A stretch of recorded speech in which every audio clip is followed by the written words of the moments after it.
Eu sou Tatiana Lionso, doutora em psicologia, professora da Universidade de Brasília, coordenadora do Núcleo de Estudos da Diversidade Sexual e de Gênero, e ao longo da minha trajetória eu trabalhei junto ao Ministério da Saúde, Secretaria de Direitos Humanos, na construção de políticas públicas de afirmação dos direitos para a população trans.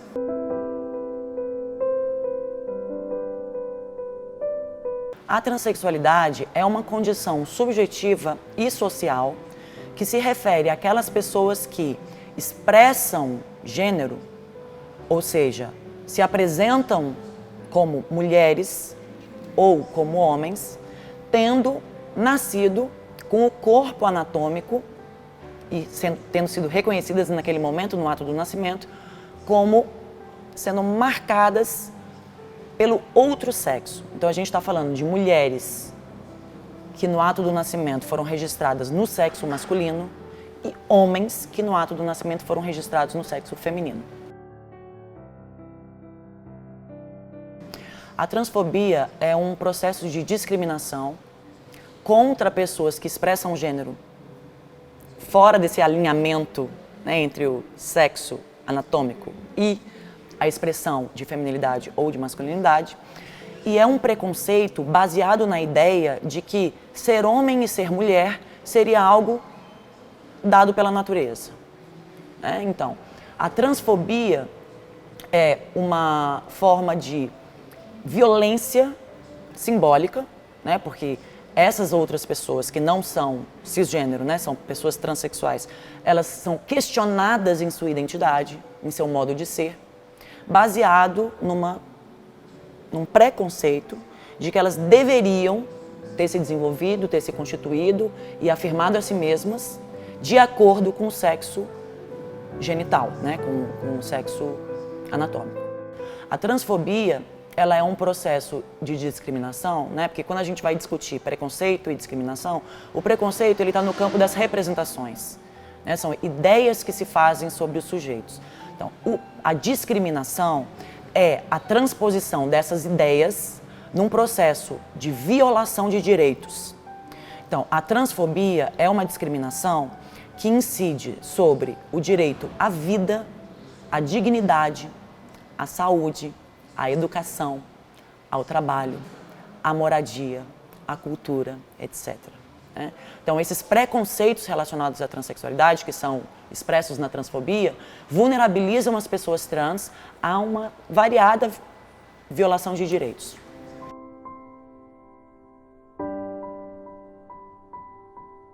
Bom, a transfobia, assim como a homofobia e a lesbofobia, estão relacionadas a um universo simbólico, social, relacionado a preceitos patriarcais, né? Então, dentro dessa lógica de um patriarcado, você tem uma hierarquia de valor entre os homens e as mulheres, né? Sendo que o que é da ordem da feminilidade sofre uma desqualificação, tá? Então, no Brasil, nós temos um país com representações compartilhadas bastante patriarcais, né, onde o machismo, muitas vezes, ele é tido como um valor e não como um problema social, né, e isso vulnerabiliza mulheres cisgênero, homens que não reificam o estereótipo de virilidade e de superioridade pela força, que está implicado numa lógica patriarcal, né, e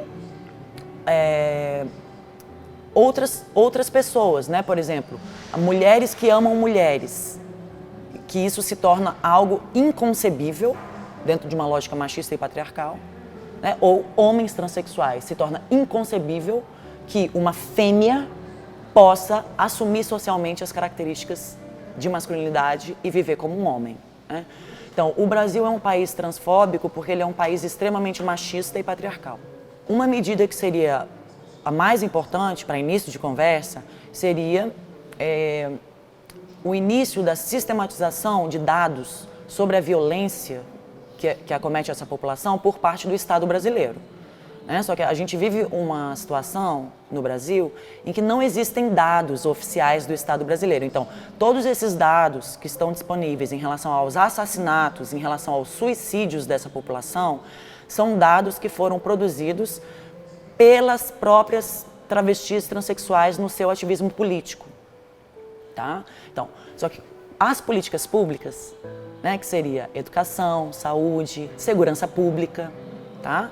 Elas dependem de dados oficiais, porque são esses dados que revelam a condição em que as pessoas vivem na realidade social, é que vão respaldar a proposição das políticas públicas, né? Então esse seria um primeiro ponto, tá certo?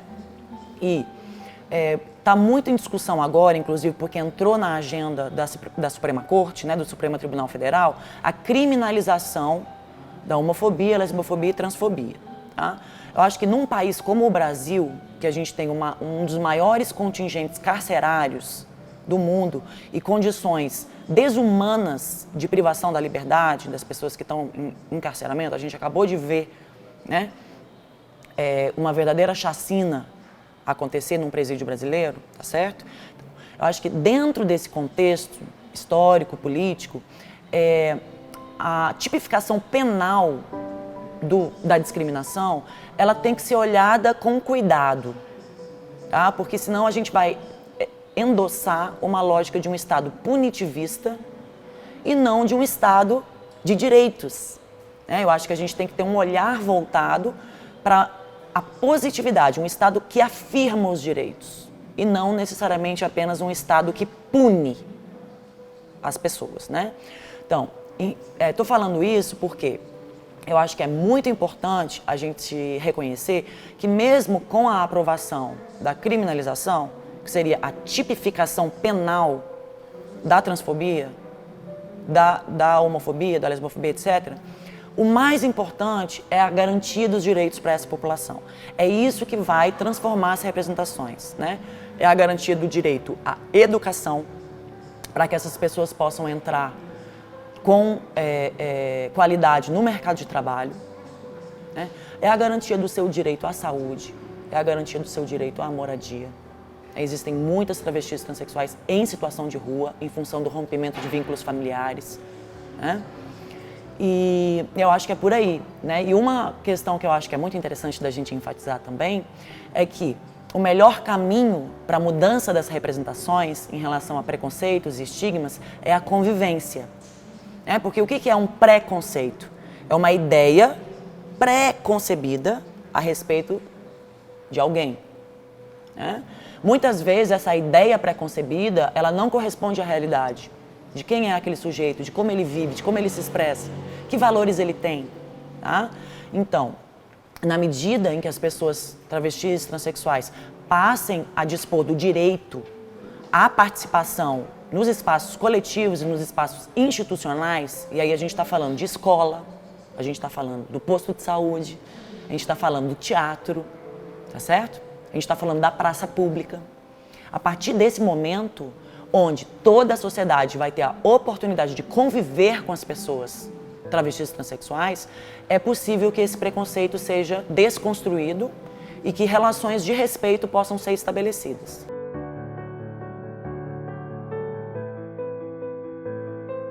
O preconceito, ele começa muito cedo, né? Inclusive em períodos em que as pessoas sequer se afirmaram já travestis ou transexuais.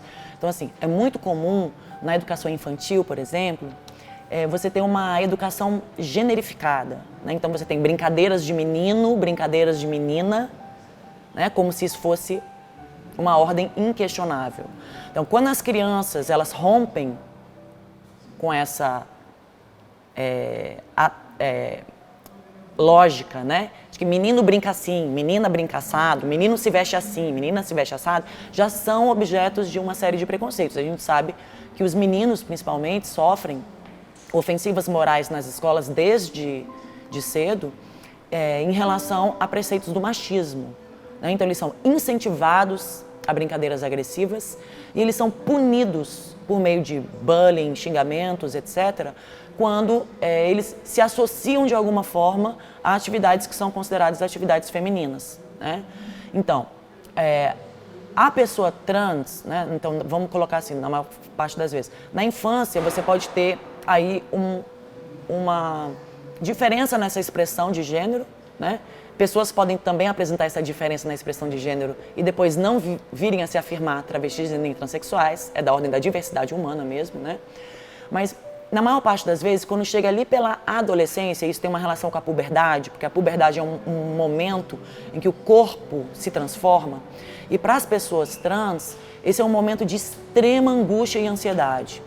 Então, muitas vezes, é nesse período que a pessoa afirma ser travesti ou transexual, né? Ou quando entra em contato com informações a respeito de existirem vidas humanas que se assemelham com a sensação que a pessoa tem em relação a si própria, né? E com a imagem que a pessoa tem em relação a si própria, tá?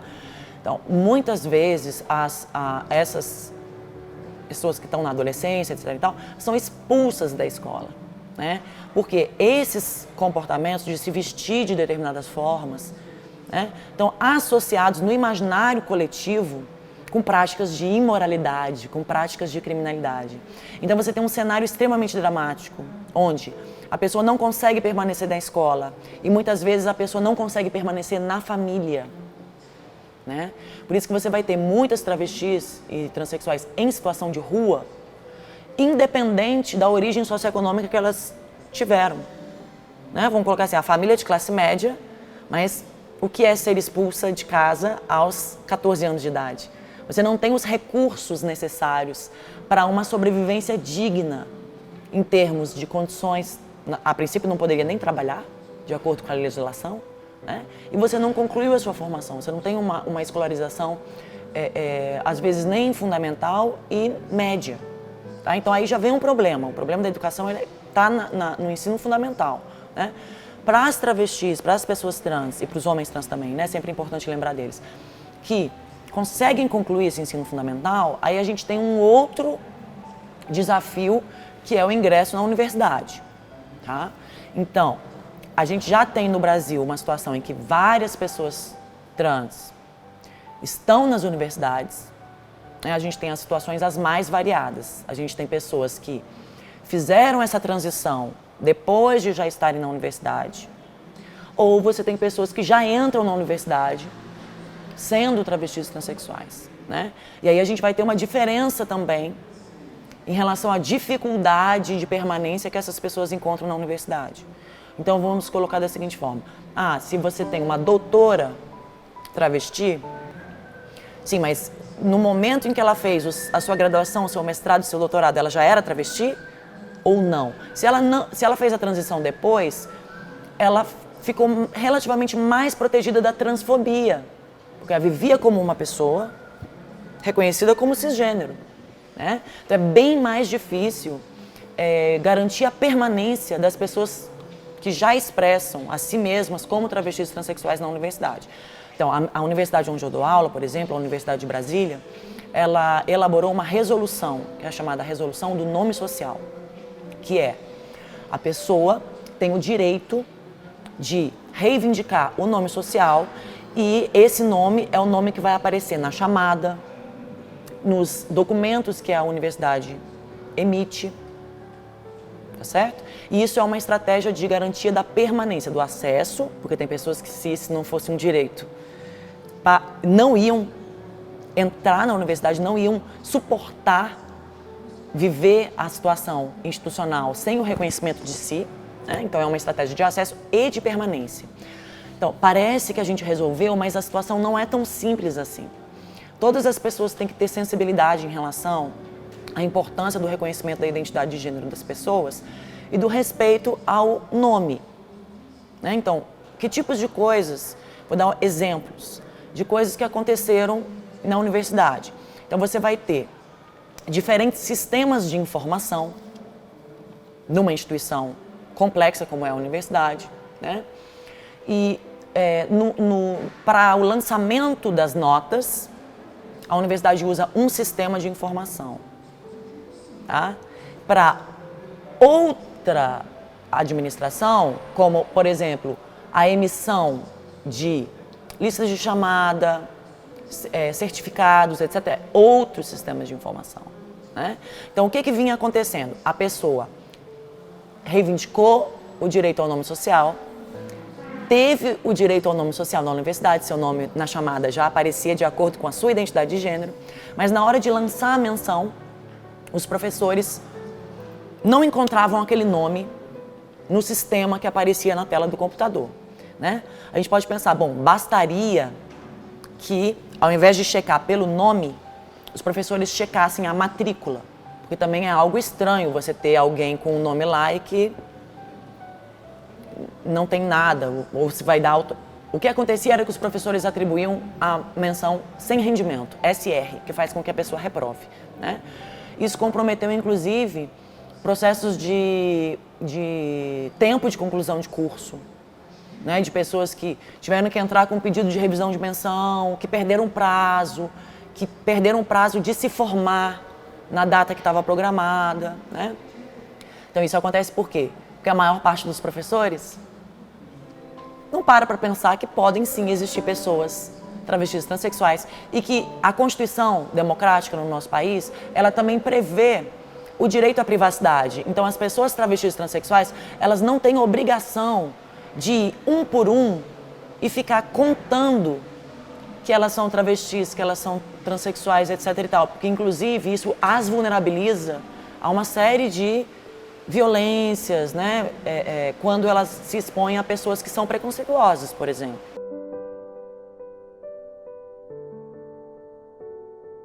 A discussão sobre gênero e sexualidade nas escolas é muito importante.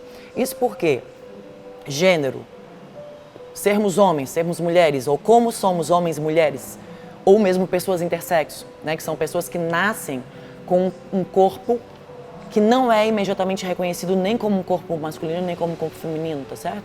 Então, isso integra a totalidade da sociedade, né? Gênero diz respeito a todas as pessoas que vivem na sociedade, sendo homens, sendo mulheres, sendo travestis, sendo transexuais, etc., né?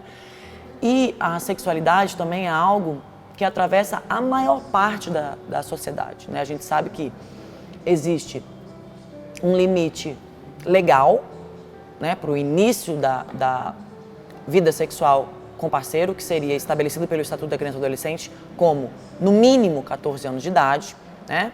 E as famílias, né, o núcleo social básico se constitui a partir de práticas de sexualidade, né?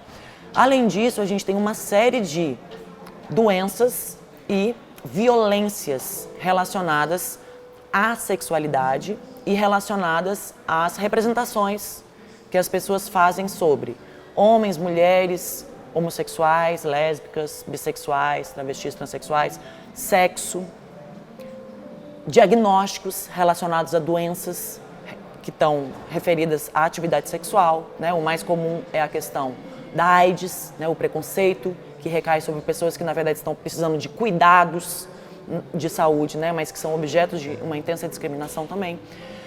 A gente tem problemas tais como violência doméstica, né? Violência contra as crianças, violência contra as mulheres, violências contra os homens também, né? Baseadas em questões de gênero, né? Por exemplo, a bicha, né? O homem que é xingado por sustentar elementos de feminilidade. Então, assim, a gente tem vários problemas que chegam ao limite da violação do direito à vida, né? Tais como você mesmo lembrou, a questão dos assassinatos, né? De violências que levam ao óbito dessa população.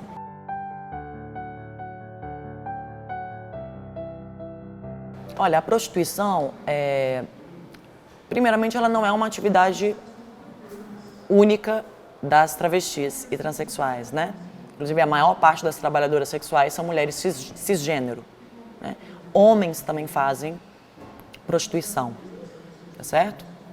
Homens cisgênero e homens transexuais também fazem a prostituição. Então, a principal determinação do ingresso nessa ocupação, né, que é reconhecida inclusive pelo Ministério do Trabalho como uma ocupação, né, não está regulamentada como trabalho, mas é reconhecido como uma ocupação, a precariedade econômica, né? Então, a prostituição, ela é efeito da falta de recursos que o sujeito tem para ingressar no mercado de trabalho formal e informal, tá certo? Então, como a gente está discutindo direitos, né? Então, é muito importante a gente lembrar que a prostituição no Brasil, ela também não é um crime, tá? O crime é outra pessoa tirar proveito do trabalho sexual realizado por alguém, ou manter um estabelecimento que lucra em torno da atividade do sexo pago. Tá? Tô falando isso porque muitas vezes se sobrepõe à transfobia um preconceito em relação ao mercado de trabalho, à atividade da prostituição. Né? Eu particularmente dialogo com o movimento das trabalhadoras sexuais, né, que envolve mulheres cisgênero e mulheres transgêneros, e o que essas mulheres que defendem a regulamentação da prostituição, elas discutem é que existem muitos trabalhos precarizados, né? Muitos trabalhos que colocam as pessoas em uma situação degradante, tá? E que a prostituição é um desses trabalhos. Lembrando que tem algumas pessoas, talvez uma minoria, mas essas pessoas existem, que não necessariamente estão em sofrimento na prostituição, né? Que escolhem aquela atividade, tá certo? Então, eu acho que é muito importante, então, separar o que é a exploração sexual do trabalho sexual. Então, se a gente está falando do trabalho sexual, a gente está falando de pessoas que, de alguma forma, têm uma autonomia para decidir por aquele trabalho ou por algum outro trabalho. Quando as pessoas dizem por que elas escolheram aquele trabalho, é porque outros trabalhos precarizados que estão disponíveis para essas pessoas com baixa escolaridade, etc., são trabalhos que essas pessoas consideram mais indignos do que elas consideram a prostituição, ou mesmo não acham que a prostituição necessariamente seja indigna. Então, por exemplo, como eu já ouvi algumas trabalhadoras sexuais falando, né? Eu prefiro transar por sexo do que ficar limpando o cocô das pessoas que não se importam minimamente com quem são as pessoas que estão fazendo o trabalho de limpeza nos banheiros públicos ou mesmo nas condições de higiene que se encontram em casas que podem eventualmente contratar uma trabalhadora doméstica, tá certo? Inclusive, às vezes, em precárias condições. Tá? Então é um pouco por aí, né? Eu acho que a prostituição, ela é uma ocupação na medida em que as pessoas que procuram essa ocupação por vulnerabilidade econômica consigam acessar a educação, que é o principal dispositivo que garante a qualificação das pessoas para exercerem as mais diferentes atribuições e competências nas instituições, enfim, em variados trabalhos, essas pessoas vão poder, então, escolher outros trabalhos que elas considerem melhores para si, tá certo? Tá? Agora, você vai ter uma remuneração extremamente baixa em relação a esses trabalhos, principalmente de limpeza, e que algumas mulheres conseguem fazer mais dinheiro na prostituição, tá certo? Então elas vão escolher, não sei, tem vários motivos para que elas escolham a prostituição, né? Agora eu acho que é interessante a gente não discriminá-las e reconhecer que um caminho interessante seria garantir-lhes o direito à educação, né? De modo que elas possam então ter liberdade e autonomia para escolherem outras ocupações. Lembrando que aquelas que escolhem essa ocupação, também temos que respeitá-las.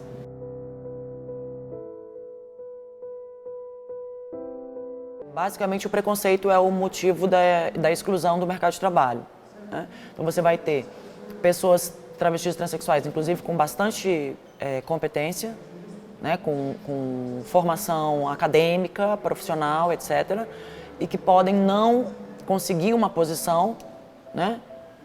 Dentro de um processo de seleção que não seja público, né? Porque a nossa Constituição, ela, todas as pessoas têm direito a disputar cargos públicos, tá certo? e que elas vão, dentro de um processo de seleção, não atender ao perfil, né? Esse foi um dos resultados da pesquisa sobre a empregabilidade das pessoas trans no DF, realizado pelo Bernardo Mota, pela Taya Carneiro e a supervisão da professora Venturelli, tá certo? Então, você vai ter essa ideia um tanto vaga de você não atende ao perfil, que muitas vezes está baseada em preconceito. É a mesma situação quando você vai ter o currículo com aquela foto 3x4, que determinava que muitas pessoas negras, curiosamente, não tinham perfil. Então, é uma coisa extremamente vaga que dá margem para os processos de discriminação, ou seja, de exclusão da oportunidade baseada no preconceito, tá certo? Então, eu entendo que algumas pessoas trans, elas estão conseguindo empregos em organizações e instituições mais relacionadas à afirmação da garantia de direitos, né? Como é o caso de algumas pessoas trans que estão desempenhando função como assessoria parlamentar ou cargos de trabalho na Organização das Nações Unidas, certo? E aí eu acho que é muito interessante você saber que tem uma iniciativa muito interessante que é a Márcia Rocha, que é uma travesti, e uma travesti confrontando os estereótipos, né? Uma travesti rica, tá certo? E ela, o que ela fez? Ela organizou um projeto chamado Transemprego, em São Paulo, que ela faz essa acolhimento dos currículos das pessoas travestis transexuais e a negociação política junto às empresas privadas e várias organizações para que cedam posições ou vagas de trabalho para pessoas travestis transexuais. Então isso está sendo um processo muito interessante. Mas evidentemente está longe de resolver o problema do desemprego, né? Porque a gente precisaria de várias iniciativas como essa, né? Uma questão para sanar em tempo recorde, digamos assim, o desemprego das pessoas trans seria a ação afirmativa, ou seja, o estabelecimento de cota, assim como você vai ter a cota para pessoa com deficiência, né? A cota, ela deixa de fazer sentido quando não há desigualdade extrema no acesso a algum direito. Então, na medida em que as pessoas travestis transexuais, como as pessoas cisgênero, tivessem acesso ao mercado de trabalho, lembrando que o desemprego sempre vai acometer algumas pessoas, mas no caso das pessoas transexuais, o desemprego as acomete em função da transfobia, né? Então, uma ação afirmativa poderia ser interessante, né? Isso poderia ser feito antes mesmo de uma regulamentação legal. Você pode ter empresas que querem, como uma política da empresa, afirmar o respeito à diversidade social e aí, nesse sentido, destinar vaga de trabalho para pessoas travestis transexuais.